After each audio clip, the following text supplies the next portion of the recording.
আসসালামু আলাইকুম। স্যামসাংয়ের গ্যালাক্সি A54 5G স্মার্টফোন।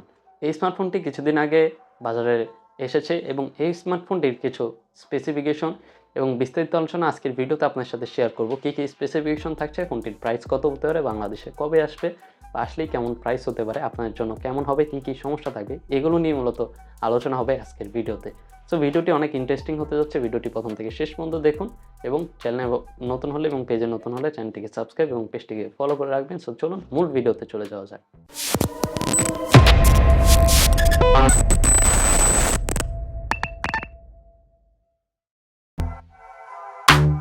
তারপর বলা যাক ফোনটির ডিজাইন এবং বিল্ড কোয়ালিটি। দেখুন, স্যামসাংয়ের যে ফোনগুলো রিলিজ হয় সেগুলোর ডিজাইন এবং বিল্ড কোয়ালিটি খুবই সিম্পল থাকে এবং সিম্পলের ভিতরে কিন্তু একটা ভাইব থাকে, অন্যরকম একটা ভাইব থাকে যে আসলে এটা স্যামসাংয়ের স্মার্টফোন।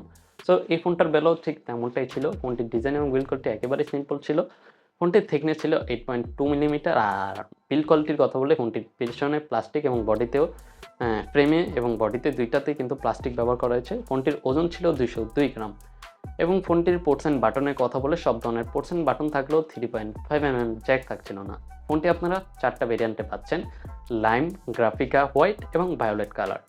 আর পোর্টস অ্যান্ড বাটনের কথা যদি বলি আমি আবারও, তাহলে এই ফোনটিতে আপনারা 2টা সিম কার্ড, একটা এসডি কার্ড ইউজ করতে পারবেন, মানে হাইব্রিড সিম কার্ড ইউজ করতে পারবেন। হয়তো 2টা সিম কার্ড, একটা এসডি, 2টা সিম কার্ড, নয়তো একটা সিম কার্ড, একটা এসডি কার্ড, মানে হাইব্রিড সিম কার্ড আপনারা ইউজ করতে পারবেন এই ফোনটাতে।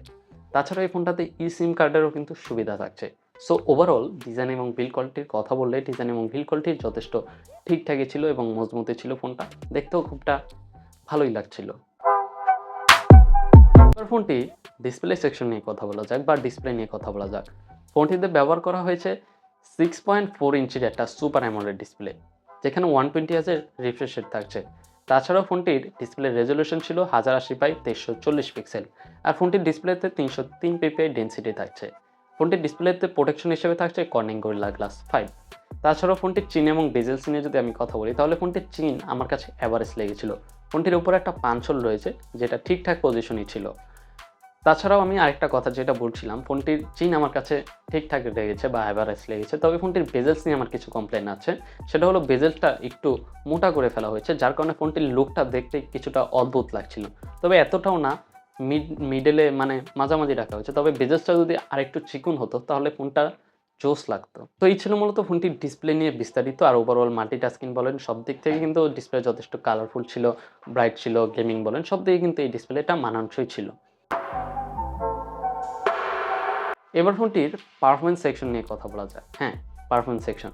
ফোনটাতে চিপসেট হিসেবে থাকছে এক্সিনোসের 1380 একটা অক্টোকোর চিপসেট, যেটা একটি 5nm 5G চিপসেট। আর এখানে জিপি হিসেবে ব্যবহার করা হয়েছে মালি G68। ফোনটি আপনারা 3টা ভেরিয়েন্টের বাজারে পাবেন গ্লোবালি: 6128, 8128 এবং 8256 ভেরিয়েন্ট। ওএস বা ইউআই নিয়ে যদি কথা বলি, আউট অফ দ্য বক্স আপনার ওএস এটাতে অ্যান্ড্রয়েড 30 পেয়ে যাবেন এবং ইউআইয়ের কথা বললে এটাতে ওয়ান ইউআই 5.1 এর আপডেট আপনারা আউট অফ দ্য বক্স পেয়ে যাবেন। ওটা আপনারা হয়তো ওয়ান ইউআই 4 পেয়ে যাবেন এবং আপডেট দেওয়ার পর ওয়ান ইউআই 5.1 পেয়ে যাবেন, যেটা যথেষ্ট নিট অ্যান্ড ক্লিন হয়। একদম স্মুথলি আপনারা ওয়ান ইউআইতে এক্সপিরিয়েন্স নিতে পারবেন। তো এবার ফোনটির ক্যামেরা সেকশন নিয়ে কথা বলা যাক। ফোনটির পেছনে ট্রিপল ক্যামেরা সেটআপ ব্যবহার করা হয়েছে, যেটার প্রাইমারি সেন্সর থাকছে 50 মেগাপিক্সেলের এবং সেকেন্ডারি যে সেন্সরটা থাকছে সেটা হলো 12 মেগাপিক্সেলের আল্ট্রাওয়াইড এবং থার্ড যে সেন্সরটা থাকছে সেটা হলো 5 মেগাপিক্সেলের ম্যাক্রো সেন্সর। 15 মেগাপিক্সেলের প্রাইমারি সেন্সরে ওএস এর সাপোর্ট থাকছে, যেটা দিয়ে যথেষ্ট স্টেবল ভিডিও শ্যুট করা যাচ্ছিল।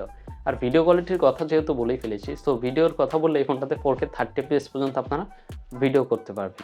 আর তাছাড়াও যদি সেলফি ক্যামেরার কথা বলি, পাঞ্চলে ওপরে যে ডিসপ্লের পাঞ্চলটা আপনারা দেখতে পাচ্ছেন, সেই ডিসপ্লের পাঞ্চলে 32 মেগাপিক্সেলের একটা সেন্সর ব্যবহার করা হয়েছে, যেখানে আপনারা 4K 30 fps এ ভিডিও করতে পারবেন। আর ফটো এবং ভিডিও কোয়ালিটির কথা বলে জাস্ট ওয়াও, ভালো ধরনের ডাইনামিক রেঞ্জ, শার্পনেস, ডিটেলস সবই ঠিকঠাকই ছিল। পোর্ট্রেটের কথা বললেও পোর্ট্রেটও মোটামুটি ঠিকঠাকই তুলছিল। এটা নিয়ে কথা বলে ফোনটাতে ব্যাটারি হিসেবে থাকছে 5000 mAh একটা ম্যাসিভ ব্যাটারি, যেটাকে চার্জ করার জন্য পেয়ে যাচ্ছেন 25 ওয়াটের ফাস্ট চার্জিংয়ের সাপোর্ট। তবে ফোনটির বক্সে কিন্তু কোনো প্রকার চার্জার আপনারা পাবেন না, ফোনটিতে বক্সে আপনারা শুধু কেবল পাবেন।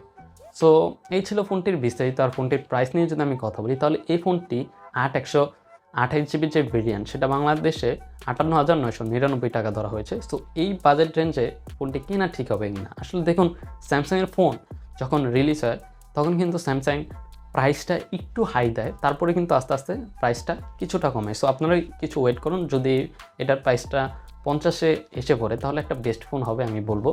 সো এই আর কি, দেখা হয়ে যাবে নতুন কোনো ভিডিওতে। আর সবাই চ্যানেলটাকে সাবস্ক্রাইব করে রাখতে পারেন, ভিডিও ভালো লাগলে লাইক করতে পারেন। যে কোনো সমস্যার জন্য অবশ্যই ফেসবুক পেজে আমাদেরকে ইনবক্স করতে পারেন এবং কমেন্ট সেকশনে জানিয়ে দিতে পারেন। দেখা হয়ে যাবে নতুন কোনো ভিডিওতে ভিন্ন কোনো বিষয় নিয়ে। সকলেই ভালো থাকবেন, সুস্থ থাকবেন। আসসালামু আলাইকুম।